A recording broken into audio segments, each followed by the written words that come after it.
What up, y'all? It's your boy Quest here, man, from the Greenhouse. I wanted to take a moment real quick, man, and share something with y'all, man, that my boy Dr. Quentin Cancel shared with me. He's a urologist, and he understands the challenges that we as men go through when you hit your upper 40s, some of us your early 50s and beyond. You know, your energy is not always there for your workouts.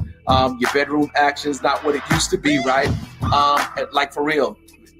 Any of those things that you experience as a man, he wanted me to try this product. I tried the product. Not only did it taste great, I remember taking it before I went to gym. And man, let me tell you something. When I tell you I had enough energy to power through my entire workout and was still looking for more, I was immediately like, yeah, this is it right here. And not only that, he uses natural ingredients, right? Not the kind of natural ingredients where they tell you it's natural so that they can pass USDA, whatever. You know, my man uses all natural ingredients. Shouts out to my boy, Dr. Quentin Cancel. When I tell you that this thing is phenomenal, it's phenomenal. Do me a favor, click that link, click the link and get that natural E-man. I'm telling you, it's the truth. It's your boy Quest. Peace.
What up, y'all?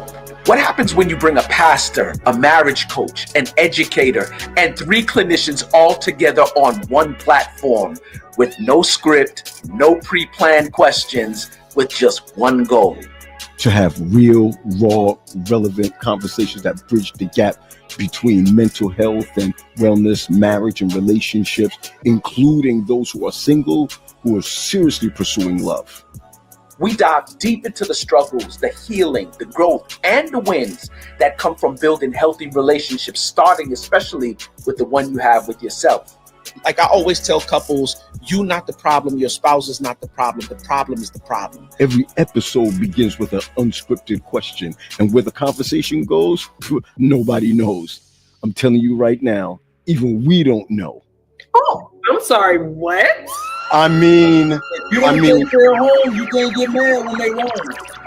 But one thing's for sure, you're about to get truth, transparency, and transformation. Hey, listen, you know what I learned from a client? She and her husband used to create these characters, and they would like meet up at a hotel somewhere. They were married, but this is how they spiced up their marriage. Talking about role playing? I got a question for you. I want everybody to answer it. What would your role be? I see Terry in the Terry's in the green room. I'm not gonna let him off the hook. Hey Terry, how you doing? Question. Go ahead. You know I heard that whole conversation, right?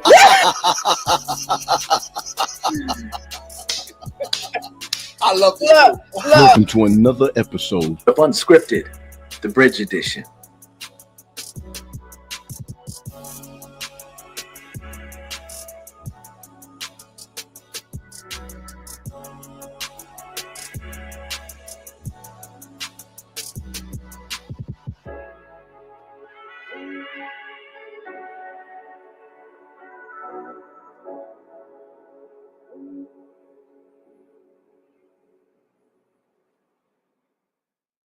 Man, I'm a little excited tonight. Hey, for those who are on with us right now, wow, just share this with others, share this with your friends, your neighbors, your enemies, your frenemies, your exes. I'm looking for Quest. Quest, where you at, Quest? Where you at? There you go. I'm right here. Oh, you're starting that mess. I'm just saying we moving up in the world. You know what I'm saying? Okay. The intro is very official. You know Oh what I'm yeah. saying? What was that little button you pressed? Because I just got a new toy. I was showing Sade. You want to hear it? Yeah. Let me hear it. Yeah. You sure? Yeah. You sure? Okay. Yeah. If you're doing a remix or what?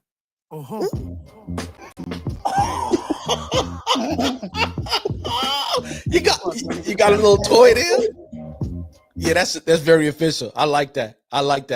And just enough where yeah, and I know that's a nutshell. Yep, that's nutshell right there. Yep.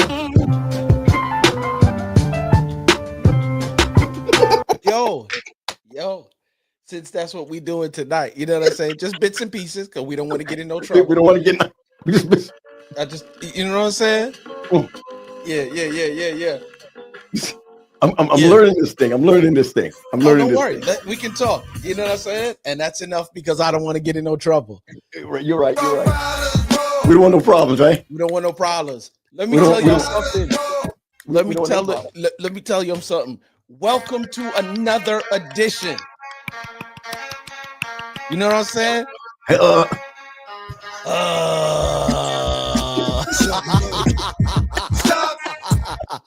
Stop. We don't want no problems. Welcome to another edition of the Bridge Unscripted Live. Let me tell y'all something. It's about to go down 6 the hard way. You know what I'm saying? Yes. Minus Amina, because she can't be with us tonight. But you know what I'm saying? Outside of me and Dr. P up there, we got Leah, you know what I'm saying? Chapman over there, you know what I'm saying? Mills Chapman, you know what I'm saying? Then we got the educator up there, you know what I'm saying? Shaw Dizzle, you know what I'm saying? Darlington, you know what I'm saying? I know Terry will be on at some point in time. And shouts out to Mina, who won't be on with us tonight, man. But welcome to another edition. P, this is exciting, man. I'm excited. I'm excited. Hey, listen, man, I recognize that you guys have been blowing up the chat. Look at that. Somebody said, y'all lucky I'm in building committee meeting. Oh, yeah. Well, man, hurry up and get out of building committee meeting and come on over, man. Stop playing. Leah, you're muted. Leah, we can't hear you, sis. Yeah. Come on. Oh, there we go. Don't play with it. Back to Pat, though. He needs a dip. Yeah. Put up a pointer finger. You know what I'm saying? And walk on out. And walk on out. Hey, P, I got something exciting for everybody. We've been waiting weeks and weeks to do this. Okay. Shouts out to Sade, who's been putting the pieces together in the background. Shouts out to AB, who's been doing, of course, all of our media work. Indeed. You know what I'm saying? I'm just going to do it like this right here. Post it right here. For those who may be watching, and we'll do it at another time later on. What you see there is the new YouTube link for the Bridge Unscripted live. And so what we want everybody to do is click that link right there and start subscribing right now. As a matter of fact, stop what you're doing, click that link and hit subscribe. For those that are not on yet, we'll share it again later on in the program. But for the here and now, we want to make sure, because soon and very soon, we're shifting everything that we're doing from all of our platforms and moving it directly to YouTube. And we'll do it live the same way we do it here, just on a different platform. So everybody, please click that link you see right there in the chat, that link right there, and go on and start subscribing. And it's about to be lovely, y'all. Wow. I'm excited about this. Psyched, bro. Somebody put the link here. Put the link here. I'm psyched. Pastor Philip Baptiste. He's a big general conference man. So we got to be really careful. We don't want to offend the general conference man. You know what I'm saying? Big up the GC. The award, man. She's the we don't call her stewardess anymore. She's the flight attendant. So she is gonna take us to a new height. Hello, everyone. Come on. The captain's speaking. Speaking. And I'm gonna say it like this, right? Here we go. Because I'm gonna feel really good about this because I learned. A remix or what? Yeah, boy. Oh, that's my last one. All right, good. That's my last one. He said, stop it, bro. So, hey, man, you and Leah and Armina y'all been throwing some stuff up, man. I've been trying to get in there with him today too, man, and I got tied up doing some stuff. Ooh, I don't want to think like that. They're trying to get us to think. I don't want to think. Yeah. I don't want to think at all. We got to use the whole brain sometimes. Left and right side. At least the 10% we can use. That we have access. Look, or just the frontal. Can You we know what I'm just saying? that This part right here. This part right here. It's the- there? just the frontal. This I said no Knicks talk. What no you Knicks say? talk. No Knicks talk. So listen, man. So listen. There's a lot has been going on this week, and so somebody posted in our chat about this sister. Posted about this chat about a sister, but I posted this before, Mhm. and someone shared it. The one that I have, Mhm. someone shared it, and they got cussed out. Totally cussed out. And it's funny because when I listened to it, I didn't find anything wrong with it. And so until I saw all the women talking about what you say, what she said, what she said. So I want us to gear up, man. I want us to look at what this sister says, and I want us to kind of, hear your thoughts on Look, it. Shade, we both look. We've been in sync. Like my head hurting already. Here Like, we go. why, Jesus? What did she say? Because I'm missing out. What happened? No, first of all, we won't get dinged for it because it's like a share. It's Okay. an Instagram We thing. won't get dinged for it. So one of the biggest things that I have found is when I grew up, men had roles. Okay. Right. When I grew up, men had roles. And I think a lot of times we are really saying that roles are up to the couples, right? It's up to the couples what the roles are. Like if my wife want to take out the garbage and that's what she does, and I'm just saying, and I wash the clothes, it's what we decide. It's not what we culturally go by. It shouldn't be what we culturally go by. It should not be. But I also find that we find a lot of women who are talking about the roles of men. We have the same roles. We're equal, separate, whatever it is. I just think that personally, that when we look at this, we can kind of come to an understanding some way, somehow, how women may think and how men may think as it pertains to their covering. Now, I'm going to say this before we even begin. I believe that my wife should be covering me. Right? I do. I also believe I should be covering her. I do believe that. But when we listen to this, the question is, wait, let's pause. Yep. Ash, Stephen. Yeah, Letarian too. Okay. Mm-hmm. Oh, okay. That when we look at this, I'm wondering where our mindset might be on this. Right now, you know us, we don't got to agree with everything. And you guys don't know what I'm about to talk about, what I'm about to show you. You may know who I'm about to show you, but what I'm about to show you. This sister be getting a lot of flack, but I'm going to put it out there and let's see where we are. I'm going to ask everyone at this time, if you are online with us, I see while this number is climbing, if you just share this with someone, share this with someone, because we don't want to go back over it again and again, but we want to look at this about 5 minutes long, and then let's jump in and see where the clinicians are going to take us, see where the coaches are going to take us, and we want to hear what you got to say. Hey, good night, Ash. Good to see you, brother. Good to see you. Christine, good to see you all the way from, I think that's the Atlanta area. Good to see you. Good to see you. And then Sheena started the nonsense already, where she says, we've managed to emasculate the males, and women are so masculine now, they won't even let men be men. Yep, I can feel the tension already. It's about to pop off in here tonight. Let's go with We this. on Let's fire tonight. Let's go with this. Let's go with this. Let's go with this. Let's go. Right. God made Adam a suitable helpmate. And he made that helpmate not because she's weaker, but because God has given men a capacity and a responsibility that women do not have. And we have to be honest about it. We can say he's not a man, he doesn't know how to lead, he doesn't whatever. There's still a capacity inside of him that God did not give us as women. And one of the biggest examples that I can give of that, imagine it's raining and you're in New York City. And if you've ever been to New York City or in France and it starts raining and people start selling umbrellas on the street, those $5, $10 umbrellas, they're not worth much, but they get the job done until you get home. Imagine you have that man. You have the man that gets the job done, isn't anything special, but he gets the job done. That man, no matter how little you view him, is made to handle the rain. You were not made to handle the rain, but you were made to hold up that which can handle the rain. If you didn't have that umbrella, you would come back home smelling like what you were poured on, what poured on you. When a man comes back in as that umbrella, he gets dried quickly, water repellent, it falls off of him, and no matter how equipped you thought he still was built for the rain. The difference also, some of you want that Neiman Marcus umbrella. Some of you want the wood handle. Those things are heavy.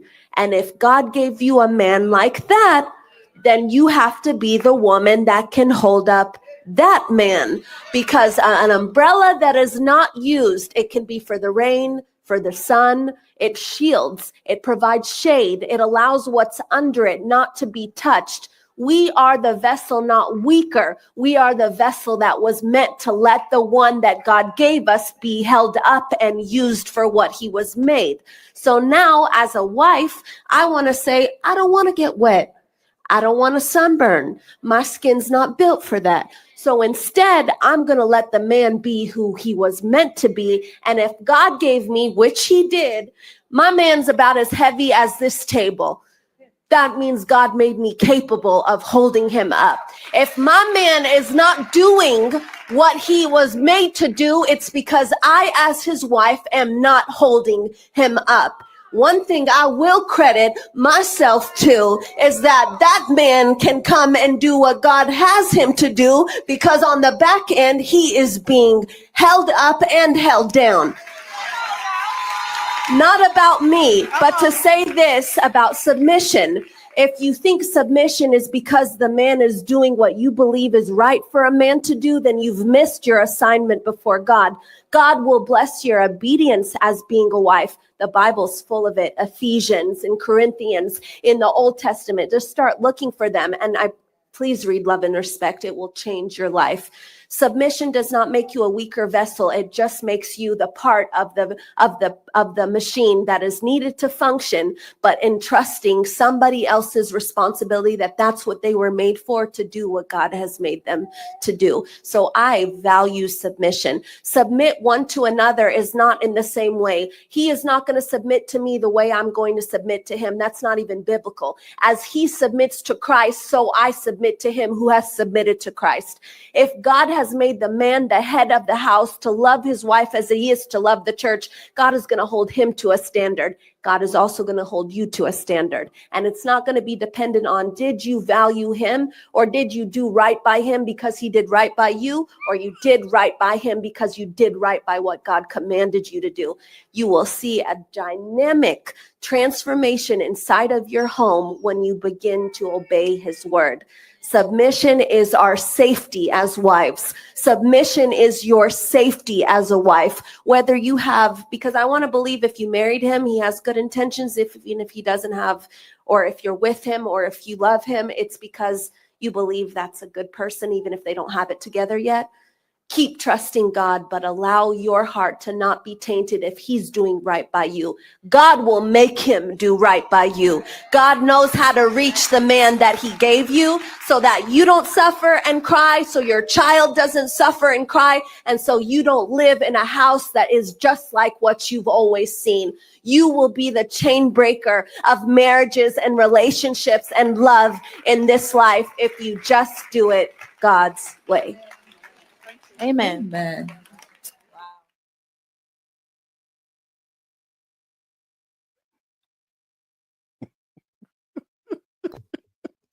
If I were, then I were. So I love the way you brought Terry back in here. Yes, sir. Yes, sir. Yes, sir. Because I'm looking at faces in the green room. Okay, bro. I'm looking at faces in the green room. So I need.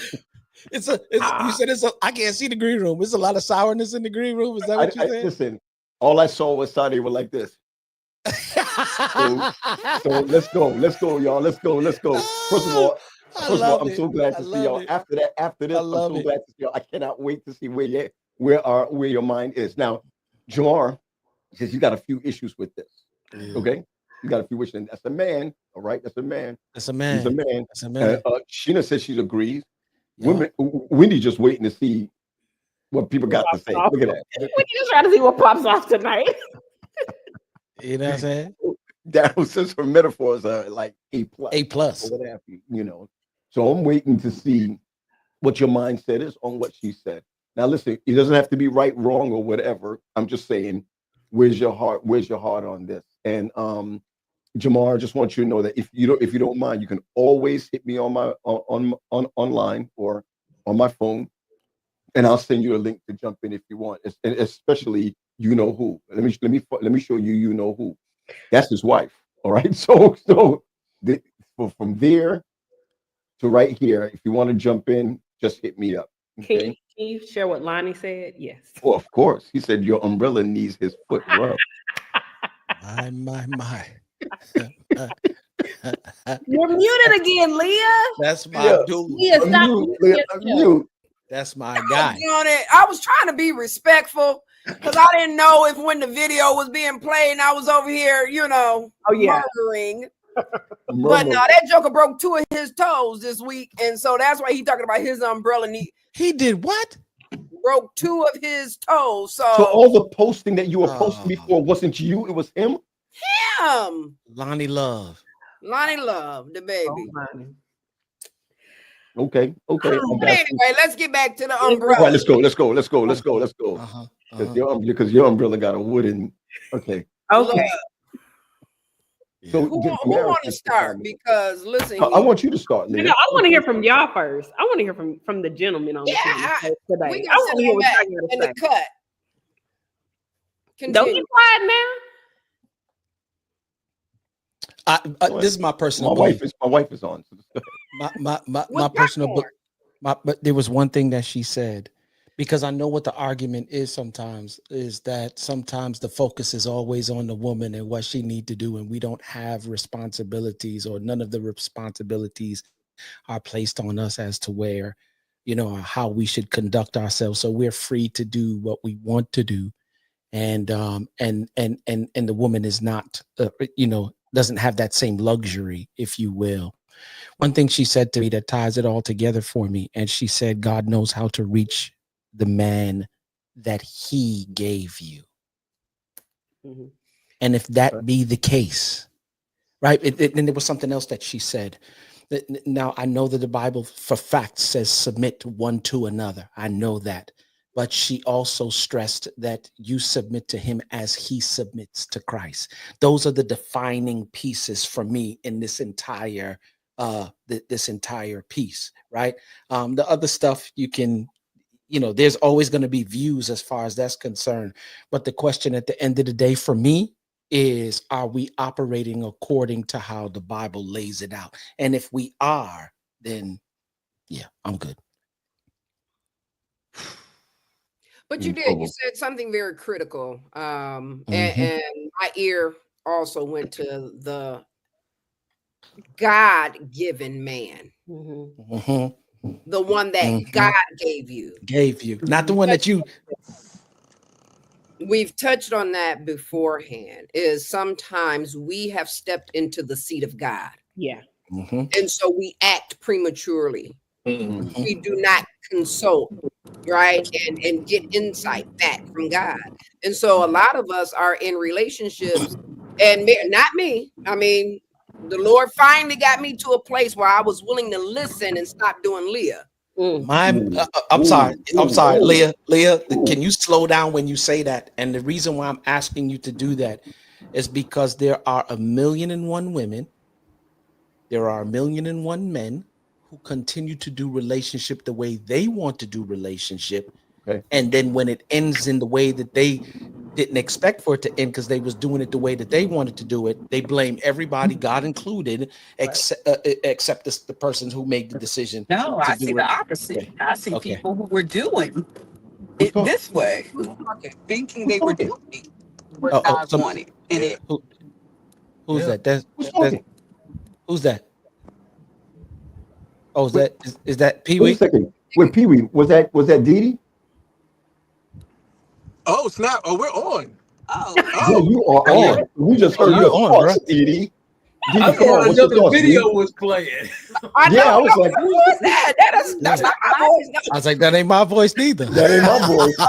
No, that's Didi. That's Didi. I'm sorry. We're just coming from the jerk pit. We just picked up some Jamaican food, and we got on and heard everything going on.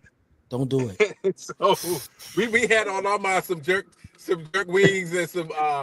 No, but wait, jerk tennis in Ann Arbor. You in Ann Arbor? Didi has a good point. Didi has a good point. Our take from the couch, and both of us are clinicians. Both of us are licensed clinicians, and we do this full time, and see a lot of couples. And a lot of what we're seeing from the couch is not people who did things their own way. What we are seeing, people who did things God's way, who were into this version of submission that I think sometimes gets put out there erroneously, and it didn't work out. We're seeing more of that than people who were doing their own thing. What I think Leah was speaking to was not necessarily the submission part, but the selection part, right? That selection part. I think a lot of times we can make ourselves believe God is calling us to a certain person because that's what we desire. But that is not who God has purpose for us. But he graces us through that whole situation to where you're still protected, you're still provided for. But Sade gets to make a choice as to who she wants to marry. And usually your choice is what? And my choices have not been the best, right? But if I would have married said person, right, I would have been in a covenant with someone that God graced me to marry, not necessarily purposed me or had for me to marry, because Sade gets to make her own decisions. But the thing I want to say about the metaphor she used is that she said, if you get caught in the rain, then you just want whatever's available. You'll take that $5 umbrella because you're caught unprepared. Wow. Caught unprepared. So therefore that $5 umbrella and that $10 umbrella looks attractive to you because you're not prepared. But if you sit and look at, okay, what's the weather today? Let me make sure I have my covering, right? Because I think a lot of people think their covering comes with marriage. I'm covering myself right now, right? I'm praying for myself. I'm in the word myself. I am devotioning myself. So a $5 umbrella when I have my own isn't attractive, but I think a lot of times there are people who, when times are desperate, whatever's available, I'm going to grab and I'm going to pray that it does what I needed to do. Okay, so let me just pause for a second. Didi, is that where the mindset you are coming from with the whole metaphor thing? It's not can't always work in marriages? I think it's a bad take. I think it's a problematic take, and I think that take is damaging to marriages. I think it puts a lot of responsibility on women to be responsible for the actions of men. And I see a lot of women carrying that into other situations where there's harm going on. So now, he's out there cheating on me, but I was graced to be in this. Like, I think recently there was a lady who went viral on social media with a disturbing take, I think, about how she was graced to stay in a marriage with a lot of emotional abuse and cheating that was going on. And, her argument was like, God gave me the grace for this. And I think that's a troubling take, especially in a spiritual context where it's coming from the church. Everybody now thinks they're built to stay in these kind of harmful, destructive relationships. And I think sometimes we get into what I have termed, and I'm learning how to deal with, what I've termed the magical Jesus, where we expect Jesus to do magic. And I know that God is capable of doing anything in any situation, but I think sometimes we apply our will and what we want to see in a situation and try to make it Jesus. And I don't know if it's always that. Yes, I have to add to this. Now, I'm sitting here with a woman who is now Dr. Damaris Craw, okay? And no, I'm gonna promote that. Come on, stop. Hold on, pause. Promote it, umbrella. Go ahead. Yes. Just kidding. But here's the thing, though.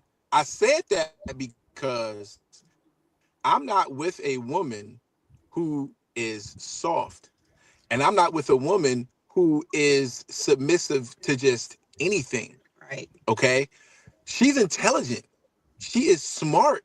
She has an opinion. And I need to value that. And when we talk about submission, we got to be really careful with that word, because what does submission look like in the Bible days versus now? It does not look the same. And the whole problem I have with the umbrella scenario is that when she talks about holding it up and holding it up, it seems like your man can't function or do what he needs to do unless he's being held up. It's like, where's the accountability for the man? Like, wait a minute. You're saying the only way this man can function and do what he needs to do is if a woman is holding him up? No. Yeah. No, that takes away my ability to actually be a man, because that says in a narcissistic way that I can only do this if you, and the only reason this happened is because you didn't hold me up. Like, no, we got to be careful with that as men. There's a movie, and I'm going to stop right here. There's a movie that I like to watch, The Godfather. There's a part in The Godfather where he says men can't afford to be careless. Women can be careless. And I said, why did he say that? And I looked at his life as a gangster. He can't afford to be careless or slip. And he can't afford to allow his wife to be the one to hold up the family. He's got to be the one to be there and be the rock because of his lifestyle.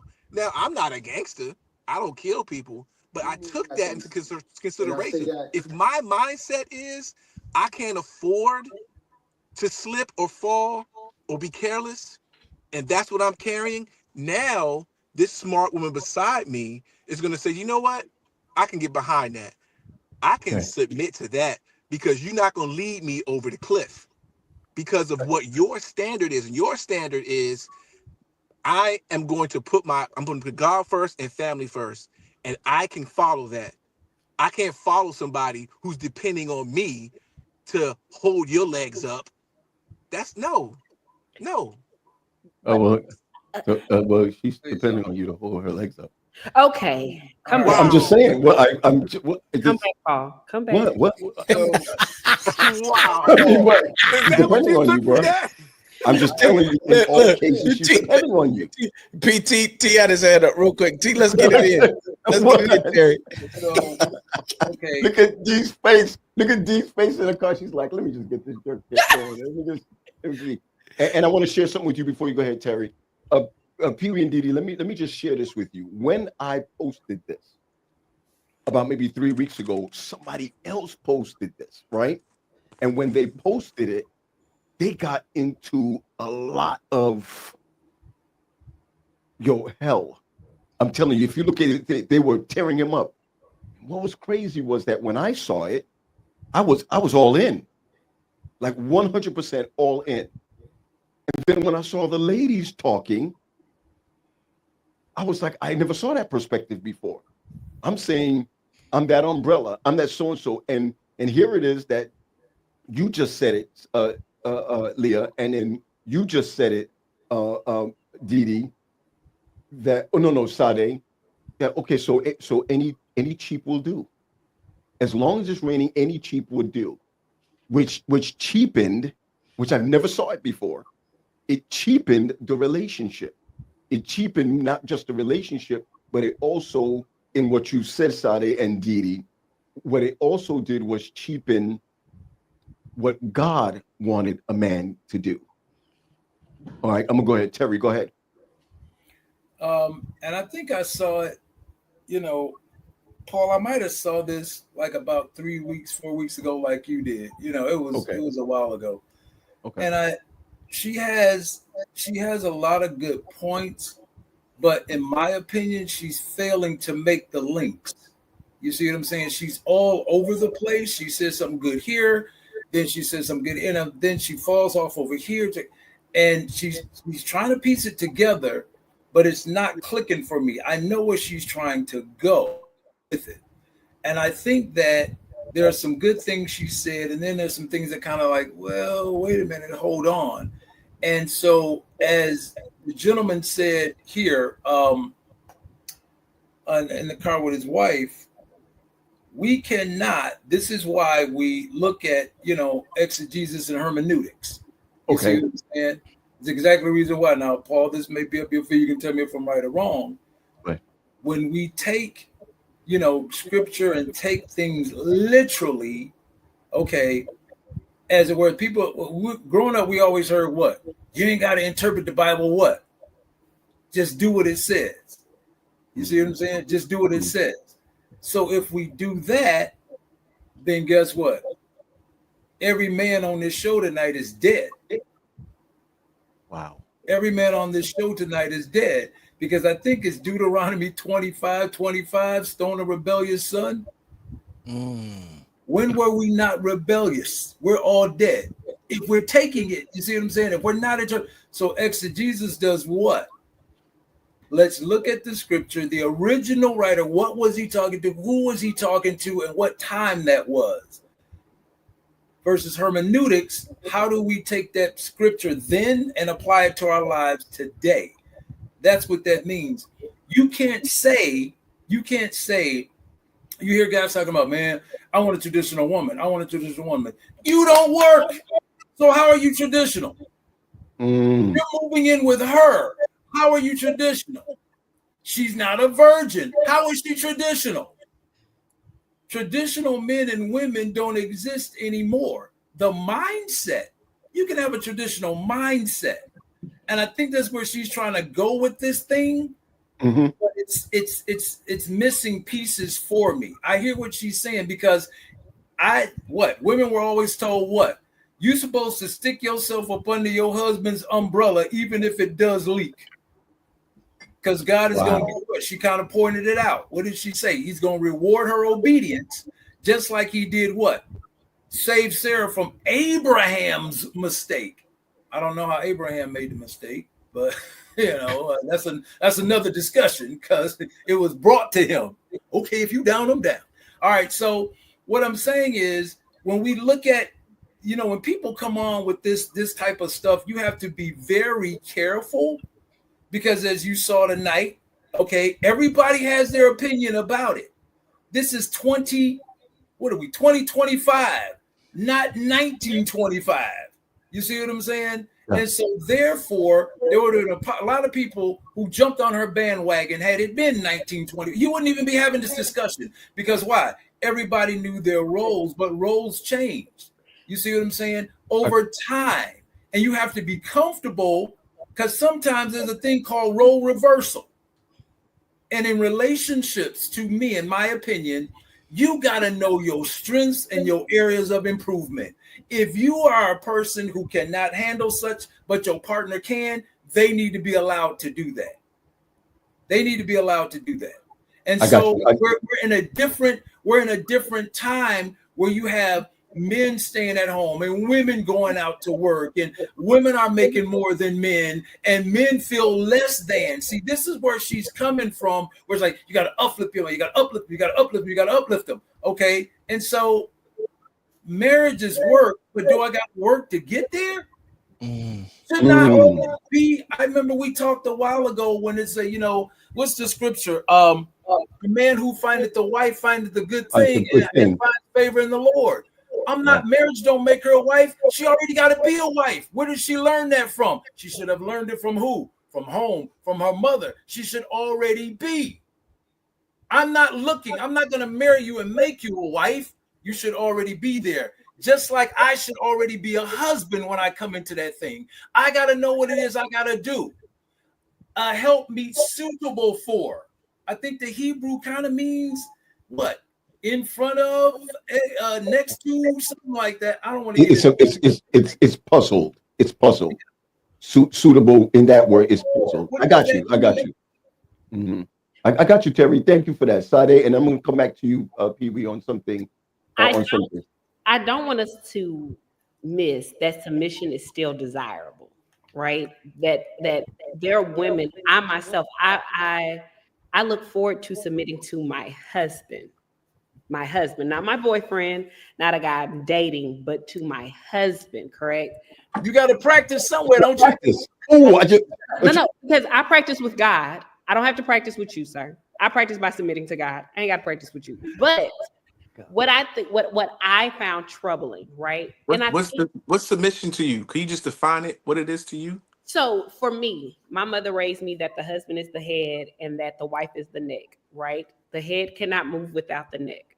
So for me, my husband, he's the head of my household, but he comes to me and my voice matters. My support matters. If I find issue with something, that is also taken into consideration. I am following him, but I'm not following him blindly. Yeah, that sounds like a team to me. I'm sorry, go ahead. Right. I mean, like, listen, hey, I want us to move here. Hold up. Wait a minute. Did we think about this? What about this? And what I've learned in dating is that there are men who want you to submit, but want you to submit quietly.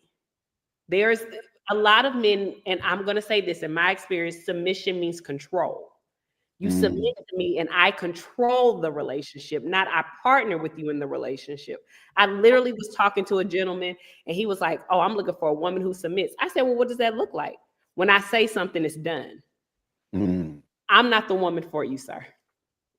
But thank you for saying that. That's not, but Pee Wee, that's not submission. Am I correct? That's not. That's not submission. And here's the thing about submission. I don't want to cut you off. I'm sorry. I want you to finish your point. All I'm saying is, no. All the thing that I think we have to understand is that people want, there are women who want to submit and there are men who want to submit to Christ in marriage. My issue with what she said though was, I'm holding him up. I'm doing, what is he doing in return? Right? What is the give and take? If I'm holding you up, I'm supporting you. And she said, but he's not doing what he's supposed to be doing.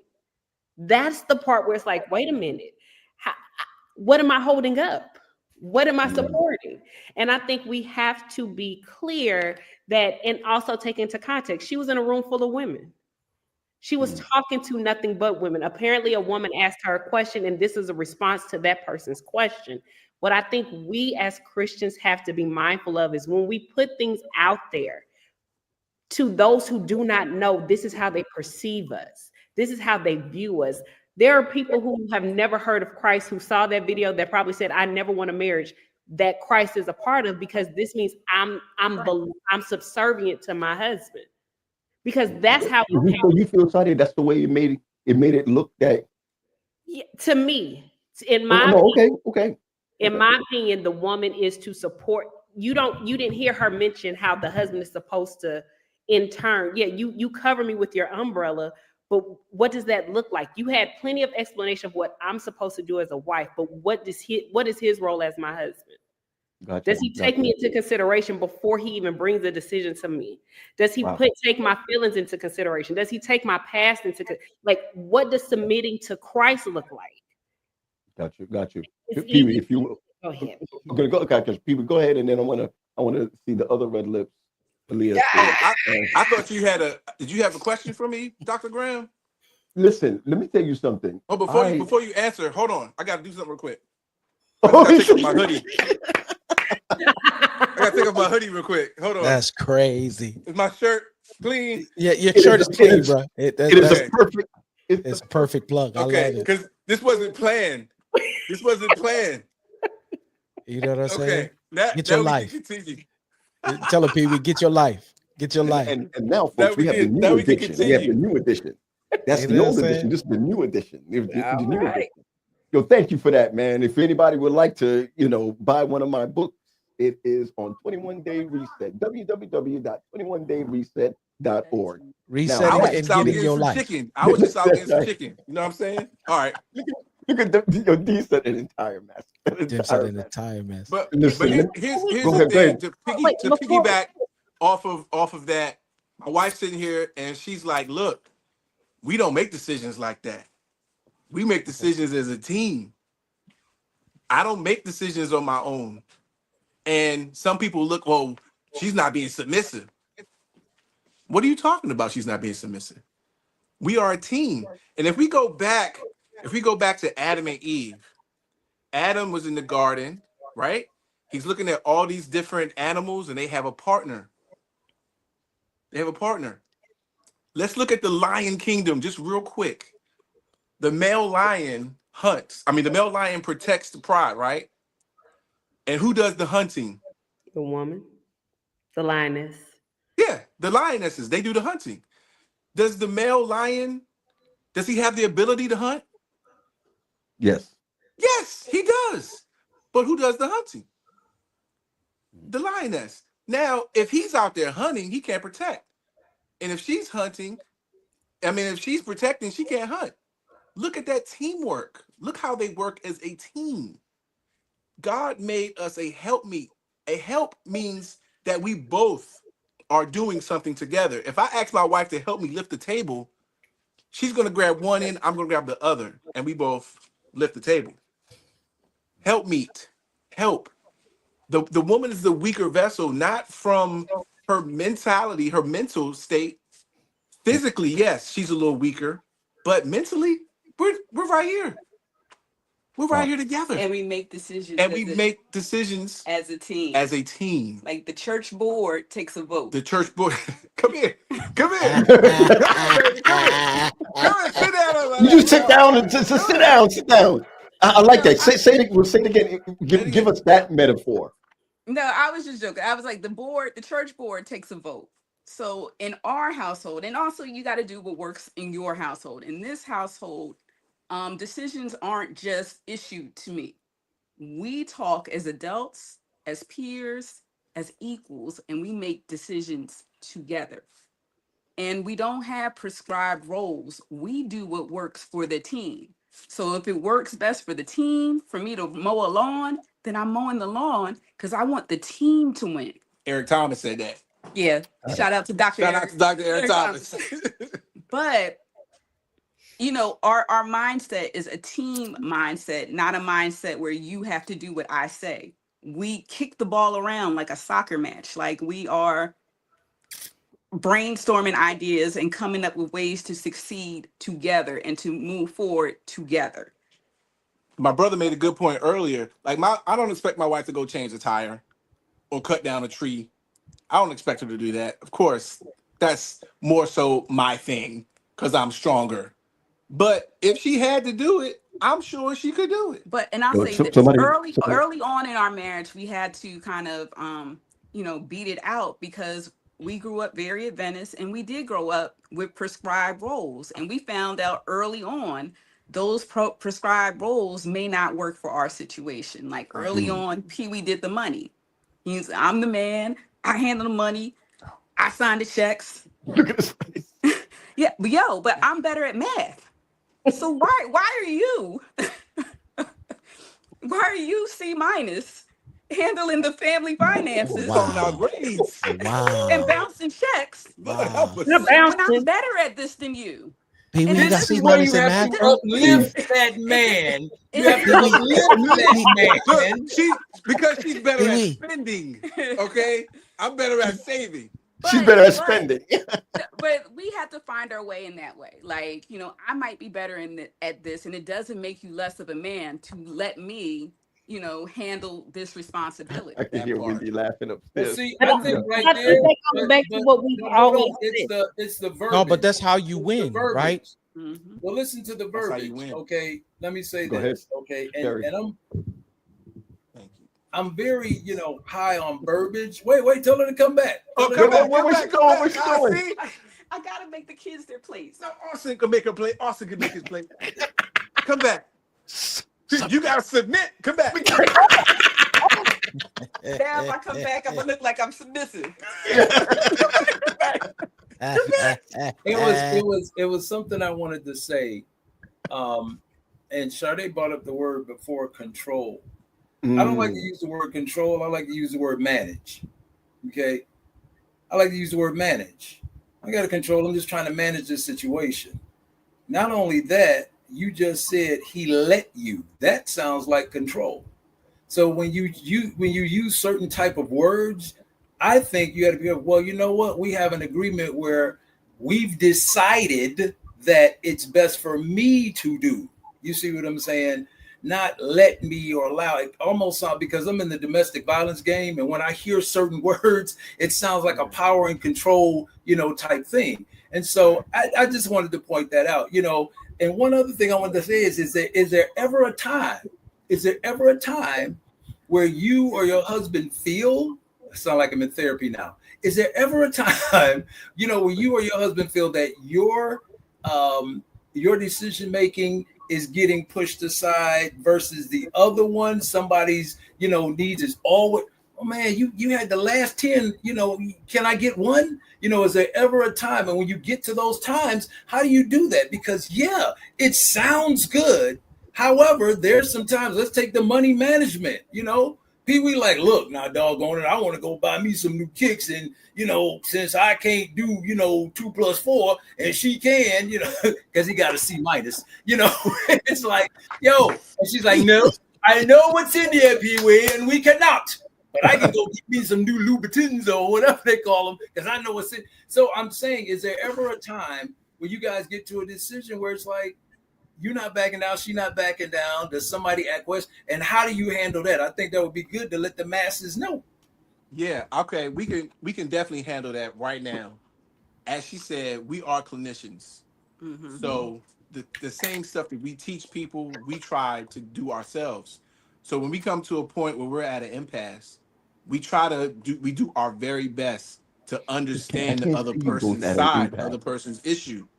So there was a time when I felt like, man, I don't have no shoes. I would like to buy some shoes. You got all these shoes here. And you know what she said to me? Go buy some shoes. I thought she was going to tell you to get another job. No. She said, go buy some shoes. And she hit me with this. Nobody told you couldn't buy extra shoes or clothes. What made you think you couldn't do that? I buy extra shoes all the time. Mm-hmm. But see, I'm in my man zone where I can't afford to buy shoes. The kids need this. My issue, Pee-wee, my issue with that for Paul Graham, even probably now, which is very helpful, is that roles does not equal boundaries. Mm. And what I have done in my own relationship, based on how Dee answered that, is, I'm not going to bother Wendy about certain things because I don't deal with that. Mm-hmm. And she wasn't, or we weren't creating boundaries. We were creating roles, you know, in that sense. And so, trust me, after this, I think I'm going to go upstairs and ask her for new equipment. You know, can we talk about that today, Quest? Yeah, no doubt we can.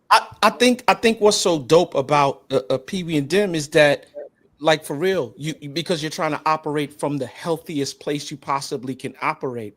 Mm. One of my issues and I'll just use that same shoe thing, right? For me, I'm a kicks freak. Me and T, we'll go on websites and like sneakers is my thing, right? And like, for real, I always, because of the place that I grew up in and where I came from, like, money wasn't always readily accessible until, of course, we got older, did some things, and now we got a little money coming in, right? I would always live life in survival mode. So I would always have this mentality that this hood mentality. And my therapist said to me one day, but you don't live in the hood no more. Why are you living in survival mode still? So now when I would talk to my wife, she was like, if sneakers is your thing, and I know that sneakers is your thing, we'll put this amount of money in your budget every month so that you could go do whatever you go have a field day at the sneaker spot. Right. And I think that that's dope for a lot of people who are not trying to operate the way that y'all are operating. They're seeing life through these lenses of survival mode or whatever the lens may be. And it prevents them from getting the results. Me and you both, P, they getting the results that y'all get. And one thing we did, let me just drop this. One thing we did is exactly what you did, Quest. We started talking to each other about the deeper meaning of what we wanted. So you did like when you're talking about the deeper meaning of the shoes and why you want these shoes and what that means to you, and expressing that deeper meaning to your spouse. So it might sound like, honey, you know, instead of you'll never do the dishes and you get on my nerves, it might look like, baby, you know, I grew up with a single mom, and a lot of times she would come home tired and she didn't have time to get to the dishes, and they would pile up. and it would stink, and we got roaches because of that. And it really makes me feel bad to come home and see a kitchen that's a mess. Yep. It would really help if we could find a way to negotiate the dishes a little bit better. Yeah, and that's real, because Dee Dee's the oldest child. So she started off always doing dishes as the oldest child. So when we got married, and I'm thinking, oh, she's gonna go ahead and handle these dishes. She's like, nah.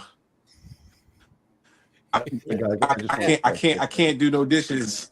I'm getting flashbacks. I'm getting flashbacks. So how do we negotiate the role of what needs to be done in our house? And what works for us in our household is everybody contributes. Us and our children all contribute to keeping the household working. So it's not just mommy's job, it's everybody's job. But you don't do dishes though. No, for real. She does not do dishes. But I do cooking. She cooks. Yeah. I just want to pause for a second. I think it says, hold on a second, sorry. It says I clean, and I'm waiting for an affirmation from upstairs, and I don't see an affirmation. You know, big deal. She busy eating popcorn. Go ahead, Sade. Hey, I don't know what's going on with you, Leah, but we're gonna come. I'm gonna have like 5 questions. There's 2 things. Oh, hold on, real quick, before you go, I just want to take 2 minutes now because it sounds like the perfect time to do this, y'all. The Bridge Unscripted Live is moving to the YouTube platform in the near future, and we just want to make sure that everybody has the link. I just put it in the chat for you guys. Do me a favor, click the link. Go over by YouTube and subscribe to the channel, and then click the bell after you hit the subscribe button. Why? So you can get all of the notifications as to when we put episodes up. But yeah, come on, Sade, let's get it. So there's 2 things. One, I think the thing that I heard Pee Wee and Dim say, I heard Quest say, and that we've talked about continuously, communication is vital. That part. Communication is important. And at 38, I would be severely disabled if I went into a dating situation and waited until marriage to have these communications. Like these are the conversations where it's like, so how do you see finances in the household? These are conversations to have during the dating period. Right.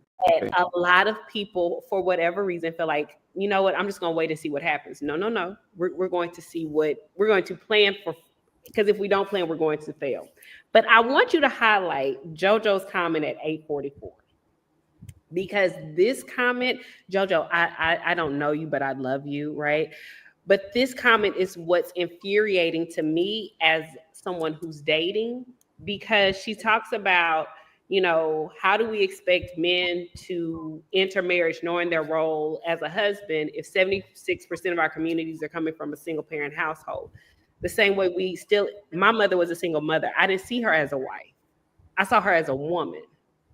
And I think a lot of times we put and that goes back to what I was saying from the beginning. There's a lot of pressure on women to be wives, whether you were taught how to do it or not, when men are not held to that same expectation, right? If I want to be a good wife, I go out and I seek older women or women who I know who are married, and I ask for guidance. I ask for, okay, so what did you do during dating? How do you manage this? How do you manage that?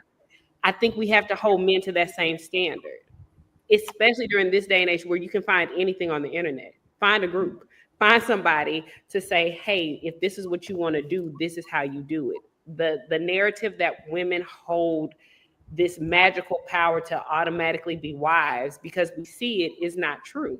My mother, like I said, was a single parent from the time I was 6 to I was 20. I didn't see her as a wife.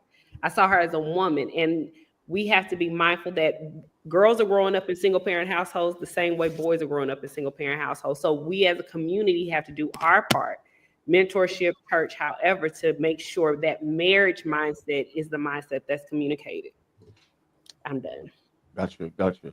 Leah, I'm just dying to hear your voice. You know, I'm just dying to hear your voice. I'm just listening in. The conversation definitely has taken shape. There are some things that I agree with. There are some things that I do not. Biblically, are we to submit? Biblically, are we to submit to our husbands? Yes. I think Mina put it in the chat, and I kind of got stuck there, right? Like, what is this definition of submission? Because it has been kind of all over the place, right? We started out with the video, and submission to this particular woman was to uphold, right? That's an action of me having to do for a man seemingly what he's unable to do for himself. And to do that is my duty. I don't necessarily agree with that being my duty, because there's some work that he needs to be able to do as well. Right. So if going back to this analogy of an umbrella, right? If it's an umbrella, it doesn't have to be a cheap one. But let's just say that the wind is very high and this umbrella blows backwards, right? Am I supposed to hold on to this umbrella and be blown away with the umbrella, right? Or is it that we needed to make certain that before the umbrella even encountered certain situations, right, the wind, that it was in the ability to be able to withstand certain things, right? And so this is what I mean when I say going back to our choices. How do we enter into these relationships, right? With whom did we enter? What was our why? Our ownership of where the relationship goes sometimes skews our understanding and perception of what submission truly looks like. It really is about humility and respect. Wow. But if I get down with somebody, right, that I am trying to, morph into this space of marriage, but I really don't truly have a measure of respect for them, then I cannot submit when situations, right? I can go along and coast through some stuff, but when the winds blow really, really hard, I can't respect what it is that you're trying to do because I don't see you through that lens, right? I see you as an unstable, right? As like the resistance of your stability isn't there. I didn't see it from the beginning. I'm not going to see it in my marriage, and I'm not going to see it after my marriage. We have to look at ourselves when we enter into our relationships. What are we bringing to the table? What are they bringing? Who are we marrying? Why we're marrying? And as I've stated before, and I'm coming from my own experience, when I married initially in the first marriage, I married a relationship with God. I didn't marry an individual that stood there and said, I do. So when it came time to submit, the struggle I had was to God and not to him. I could easily walk away from him. Wow. So are you saying that if I'm not talking about lying, I'm talking about during I'm the talking time about that, the first marriage. Right. I allowed the Lord to allow that to cultivate, to work with him and to work with me. Right. Instead of the initial one, it was me damaged, trying to marry into a situation that God would have been pleased with. So I couldn't submit to the man because the man wasn't who I was after. It was God I was after. So was I don't plead the fifth. So was this individual submitting to God? This individual posed like he was going to submit to God. Okay, that's very easy to do. And it's very easy to do. And so that's what I mean when I say, who are we when we come to the table? Yes, we think a lot of times that we're doing this God's way. So it's easy to spout, the different verses in the Bible and to say, women submit to your husband. When in reality, that's not who we were marrying in the first place. We were trying to marry a right relationship with Christ, and it wasn't the individual. Wow. I know you spelled your name wrong, but I'm with you on that one. One quick to piggyback on what Leah's saying, and she's absolutely right. I thought about the story of Ananias and Sapphira. My. And when we hear that story growing up, we think it's about tithe and offering. It's not. The husband and wife are a team, but it seems like she was submitting to her husband. And the goal was to sell the property and give it all to the group. But no, he sold that property and got more than he thought. He said, She yeah, we're followed gonna that give joker them to the part of grave. it. He went, lied and died because he lied to God.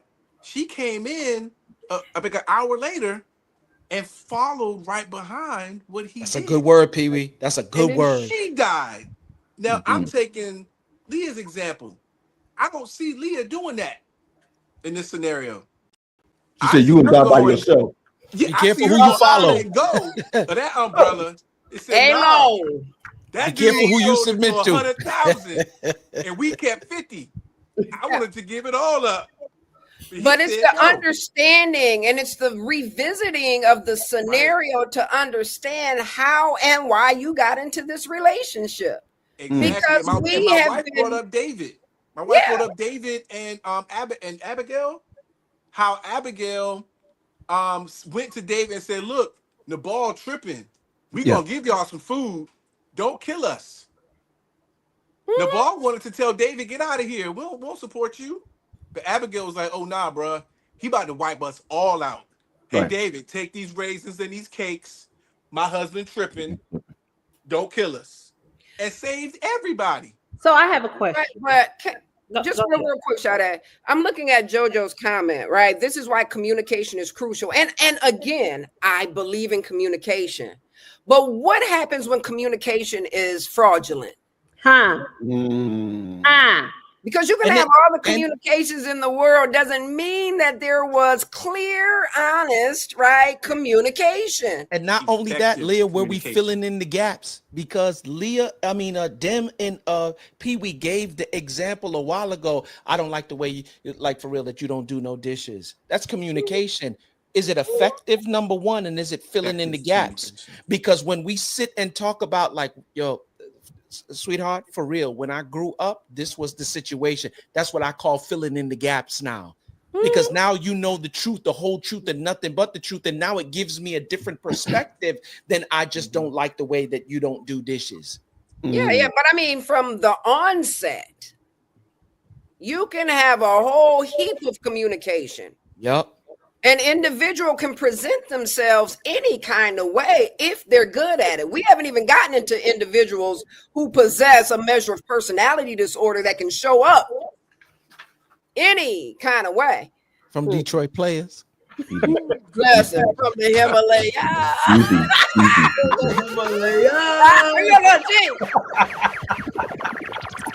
But I'm just saying, right? The reality is that it is not just as simple as we try to present this thing. Relationships are complex. And the other part is sometimes we don't know what to communicate the issue could be or what it is, right?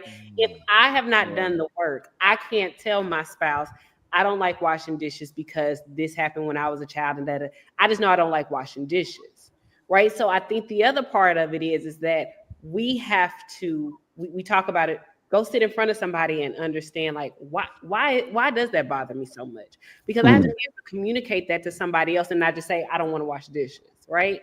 But I think the other thing we have to think about is as we grow in Christ, right? Does the need of our umbrella change, right? So, because I have a baby umbrella, you know, a nice little baby umbrella, a nice little toy umbrella. But as I grow and develop, as our relationship grows and develop, as our relationship changes, as outside influences make our relationship tough, just life, career changes, finances, kids, all of these things. Are we still using that same umbrella we got married with, or are we also investigating the health of our umbrella?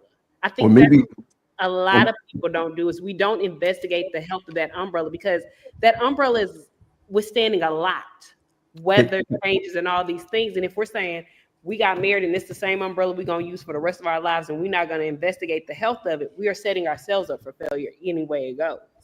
Yeah, I love think that. what Sade is talking about, I like to use it in the example of sharks. You see what I'm saying? If you don't get a bigger umbrella, you're not gonna move from out of that. You know, you got to get so sharks. You can put a shark in a small tank and he'll never outgrow that tank. But if you put him in a big ocean, he'll get big as he. You see what I'm saying? So you need a bigger umbrella as you move and you change. One of the things too that we have to take, what we have to take into accountability is, do people even know what communication means? Do people even know how to communicate? You see what I'm saying? There's 3 steps in the communication, process. 1 is to make contact. 2 is to consider the source. And 3 is to assist in a plan of action. That's the steps in the communication process. Okay, I'm making contact. Not coming in, slamming doors, not saying nothing, breathing hard.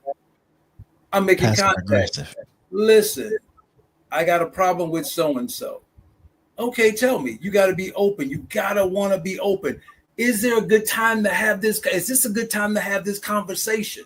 Because it might not be a good time to have this conversation. I do a thing in therapy called timeout versus walking away.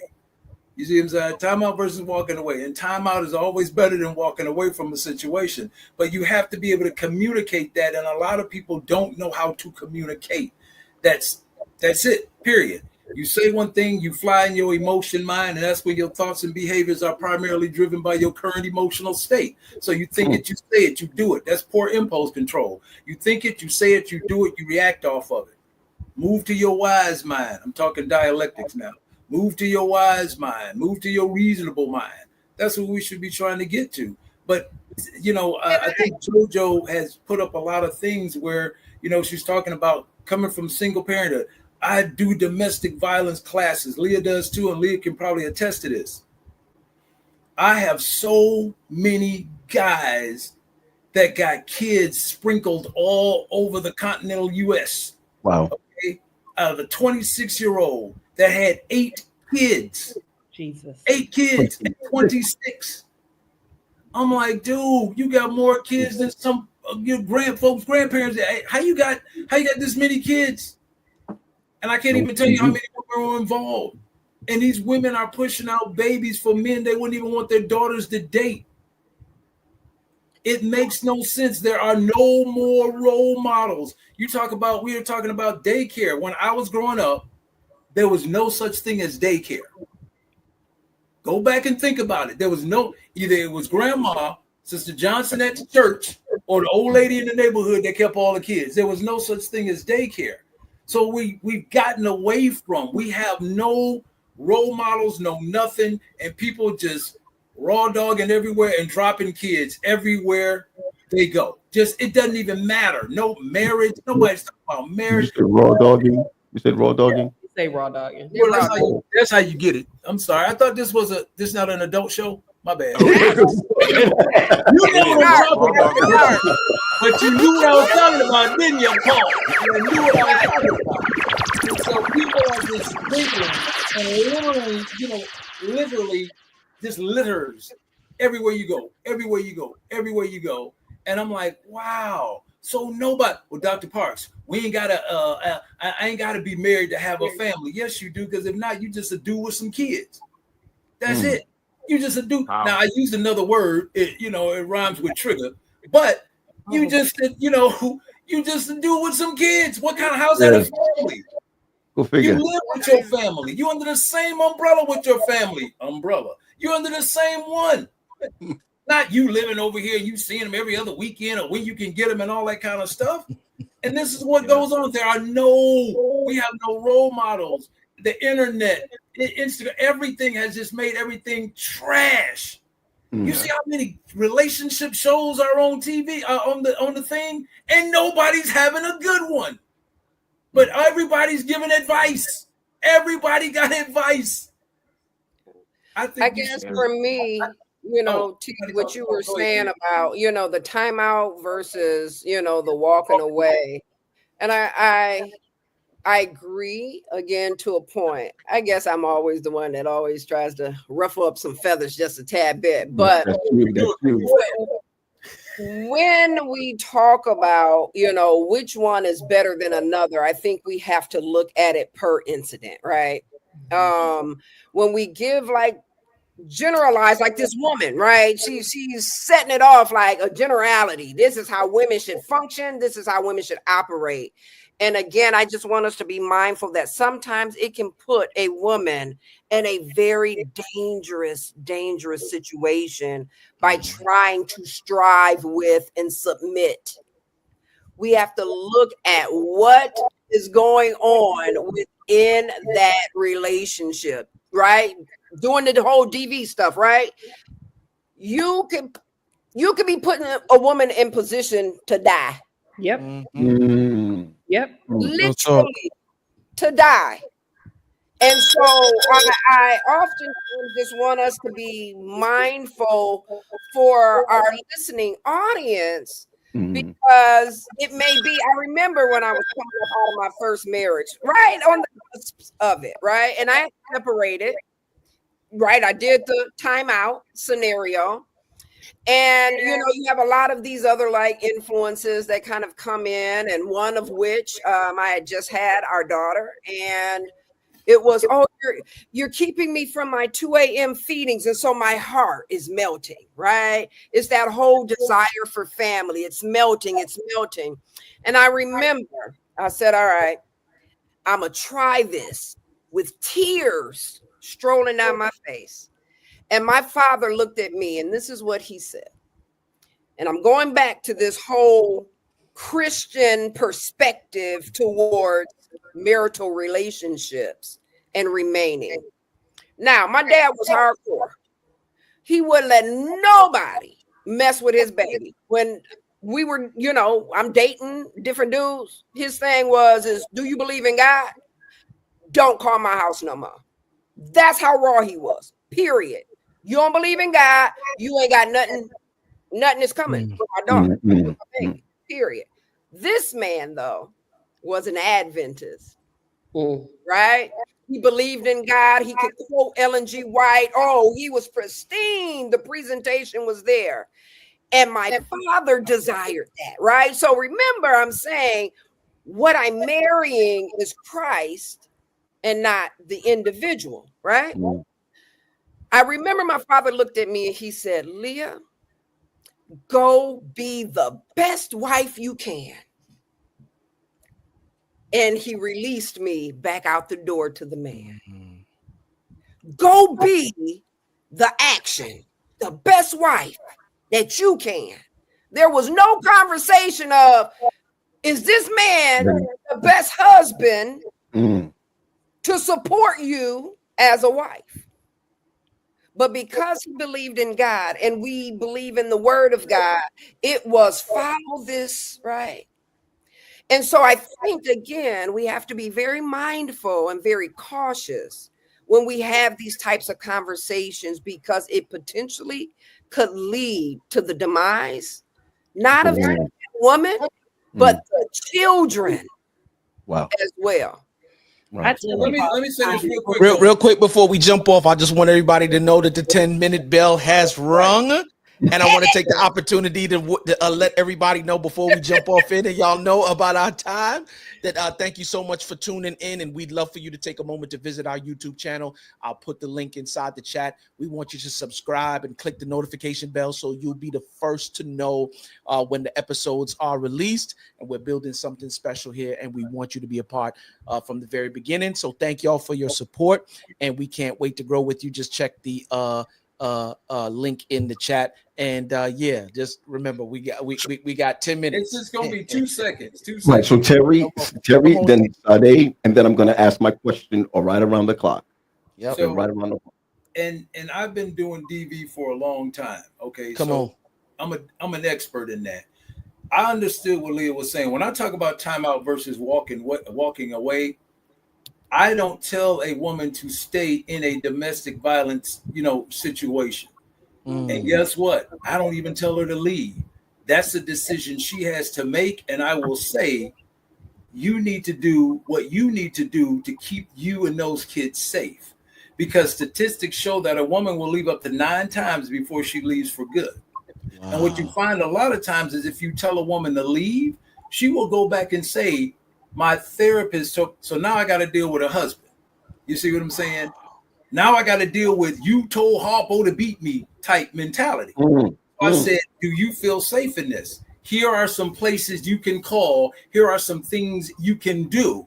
Because if this is your first go round, you got 8 more before you see what I'm saying? And so when we talk about timeout versus walking away, I'm saying in situations before, you see what I'm saying, we get to that point of hands-on and going violence and say, okay, have we tried this? Have we tried that? And when you do a timeout versus walking away, a timeout is more so people, when they start, you need to give your kid a timeout. And people don't even know how it's used. There are several steps. I'm not going to go into them tonight. But when you put a kid in timeout, a lot of times you forgot about the kid. And so the timeout was for who then? It was for the parent. You see what I'm saying? And so now the timeout has to be it's like a treatment plan. This is a case by case. You don't do a cookie cutter treatment plan. You do it case by case. It's like an IEP. Sade, this works for this kid. This works for this kid. This works for this kid. You can't just do a global thing. So when you're talking about timeout, hey, I need a breather. I just got in the house. Give me 10 minutes. Give me 5. You see what I'm saying? Then we can come back and discuss this. And so, I like what you just said, Terry, before we close off with Sade. I never saw it that way before, that the timeout is really for you and not for the child. Yeah. I've never seen it that way before. And because parents have temper tantrums. Right. You know what I'm saying? I got you. Something to think about. Never saw it that way before. Yeah, I think it's for both though, right? Because the need for regulating self as well helps in that timeout space. So for the parent as well as that child, contending, right, depending on what the behavioral presentation is or what may be happening within them emotionally, I think it helps for both. But it has to serve a purpose. I'm talking about when you just throw them in the room and there's no purpose. When I used to do what I did with my kids. So when I come back, we're gonna discuss what you did. Why I forgot, how does it go? Tell me, you're gonna discuss what you did, why it was not I can't even think of the word, and what do you plan on doing in the future? You see what I'm saying? What you did, why it was wrong, and what do you plan on doing in the future? That's when timeout works. This is what I did. It was wrong because what I plan to do in the future is, and as they got older, now you got to start writing it. You see what I'm saying? And I'm sending you back if you got grammatical errors. So it's like, so now you're learning a couple of things while you in timeout.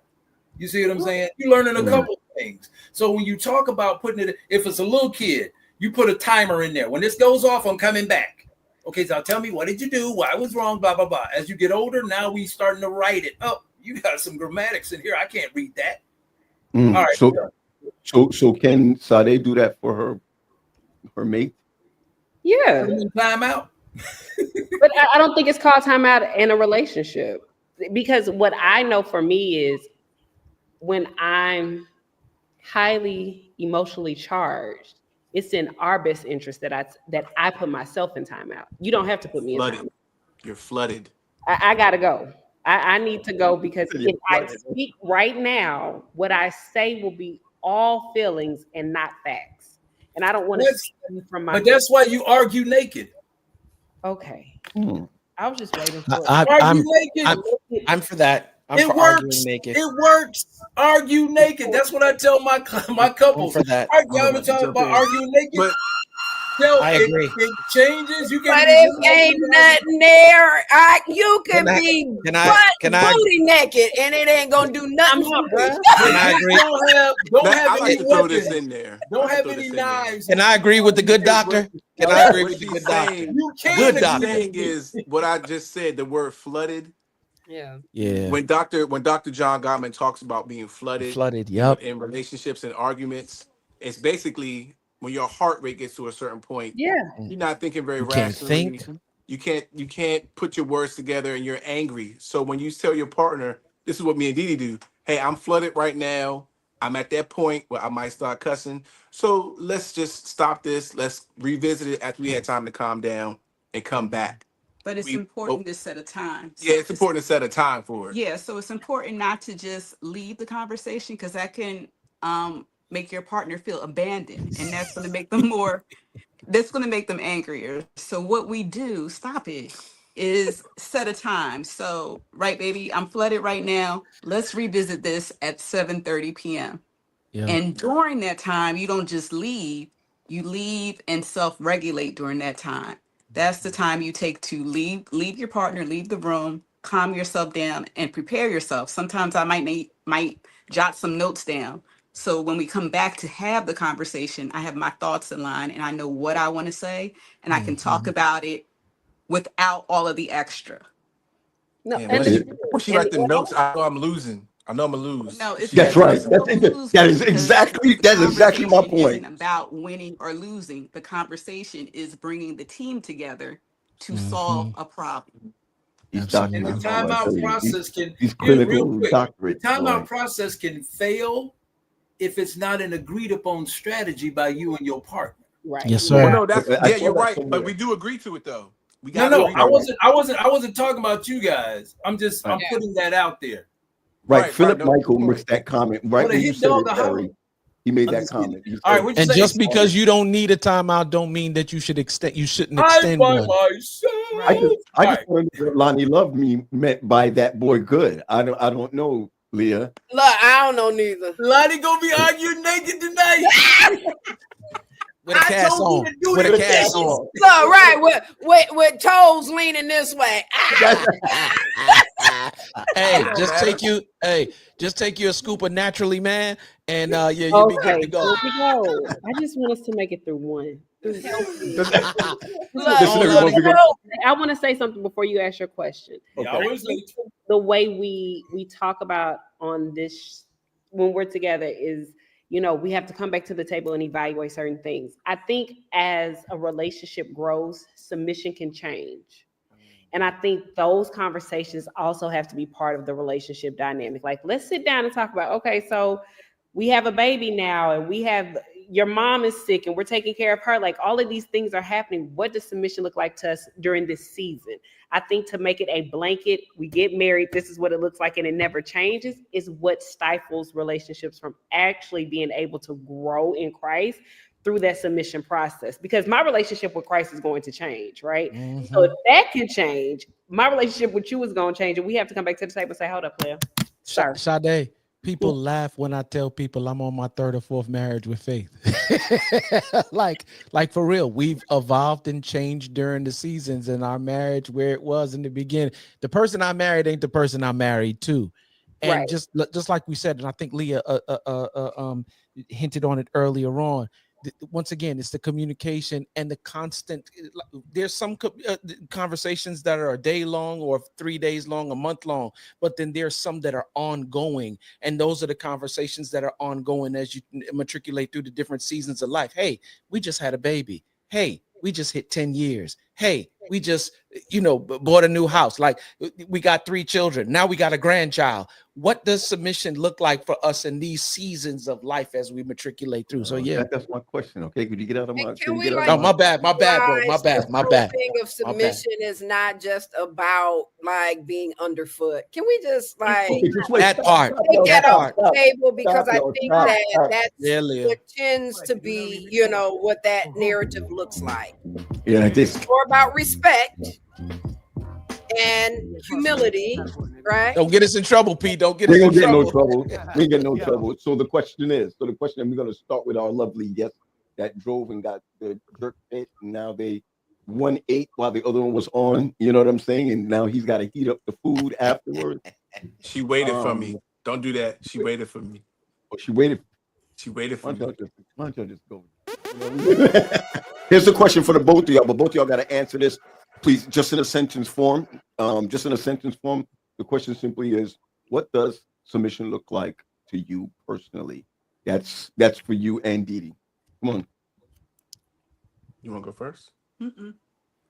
I think submission looks like this.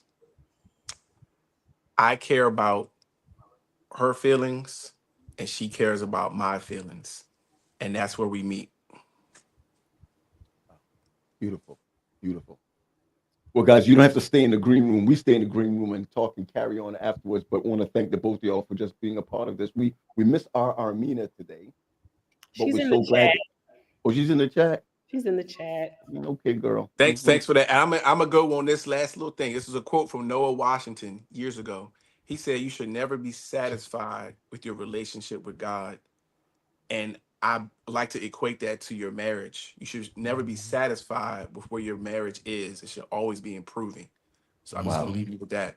I want to thank y'all. I want to thank you. And the both of you, I'm just going to say this to the both of you. For the both of you, y'all need to consider a podcast. All right, y'all. Y'all take care. Y'all take care. Yeah, I love them, man. I love them. He was the guy that, he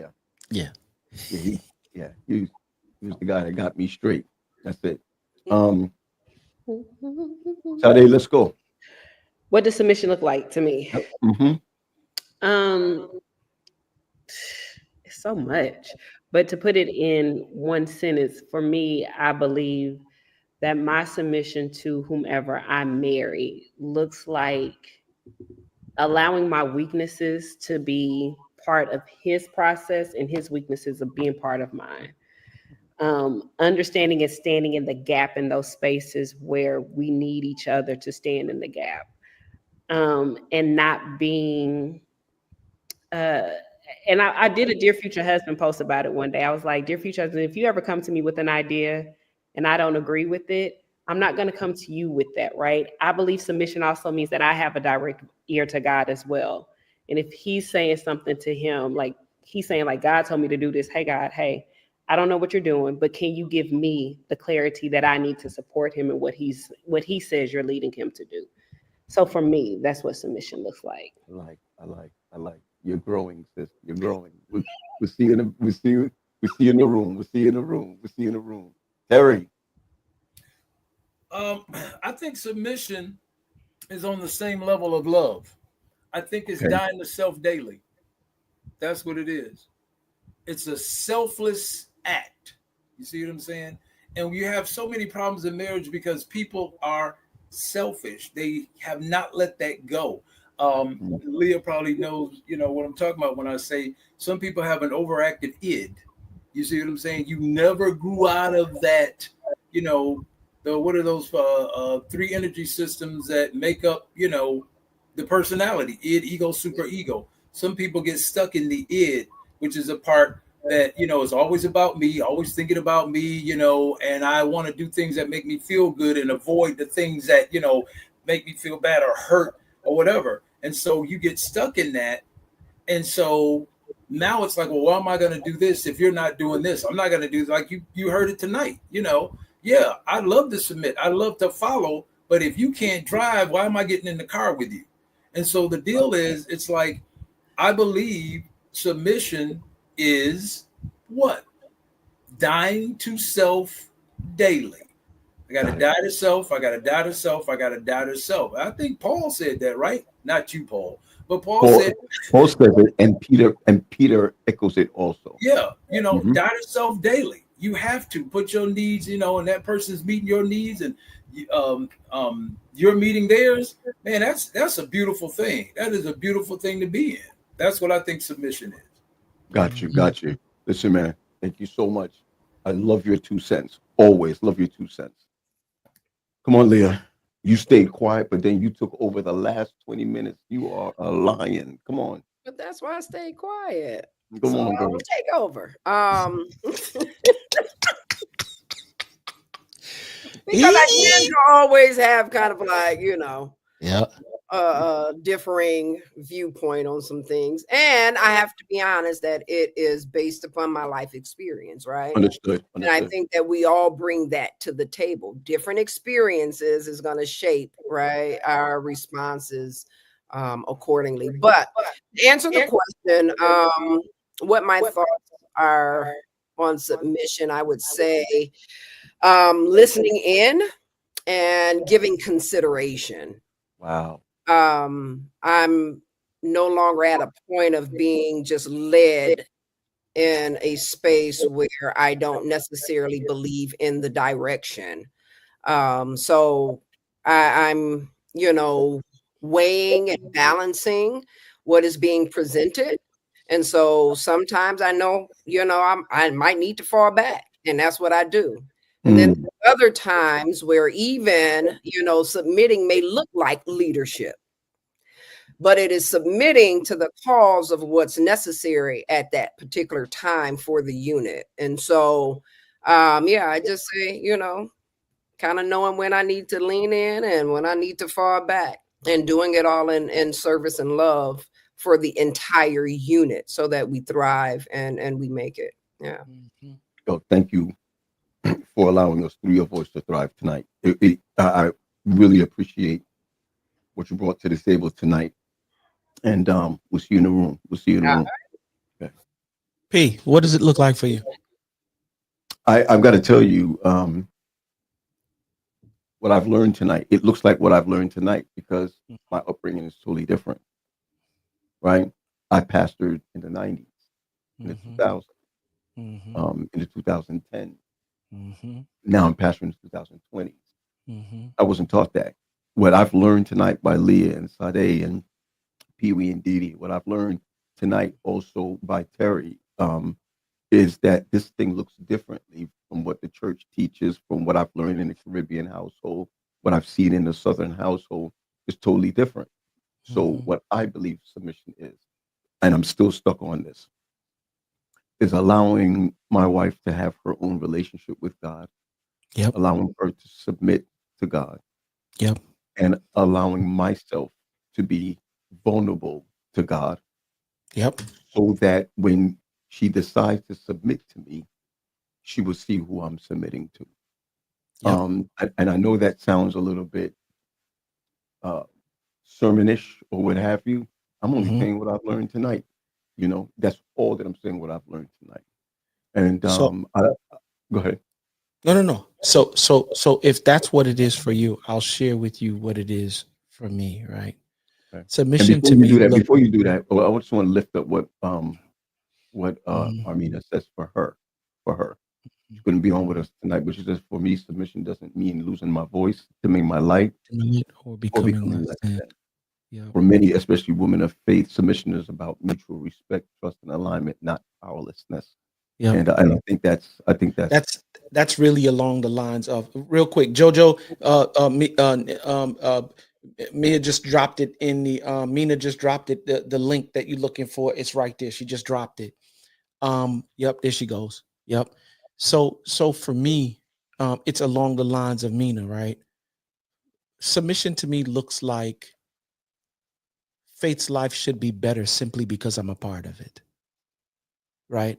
And when I say that, I'm saying not because you're controlling it, not because you're controlling. No, not because I'm controlling it. I don't want to control.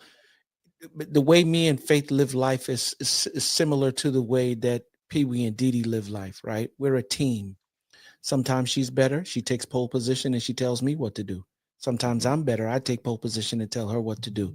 But at the end of the day, the established and agreed upon goal is to win. Now, there's some specific established and agreed upon goals, and submitting looks like me, like, what is the plan, where we sit and we talk as teammates. I have an idea. You have an idea. Let's agree upon which one is the better idea, and then let's attack it. And if we find out that your idea doesn't work while we're on the way to our agreed upon established goal, then let's try mine. And if not, then we get some help as to how we do it. But at the end of the day, I want to make sure that everything you experience in life is better because I'm in it through service. Got it. Serving who? Serving her. Serving God while I serve her. That's it. I got you. Questman, thanks for bothering us tonight. Yeah. Sharing with us tonight. But I'm gonna leave on this note, right? Because I can. Five, you're doing a remix or what? That's all. And so, oh my gosh. Yeah. So while he playing the joints in the back, please do remember, guys, that we are traveling. We are moving very soon to the YouTube platform. And I dropped the link inside the chat. So do me a favor, please click the link. Don't get us in trouble, Pete. Don't get us in trouble, Pete. Don't get us in trouble, Pete. Right? You're right. You're right. They're gonna cut. You know what I'm saying? See, no, he trigger happy now. All right, so I'm trigger happy. You gonna get us in trouble? You gonna get us in trouble? I'm not paying. I'm not paying. That's all I'm telling you. You about to get us to pay before we even. All right, P. P. When they hear it.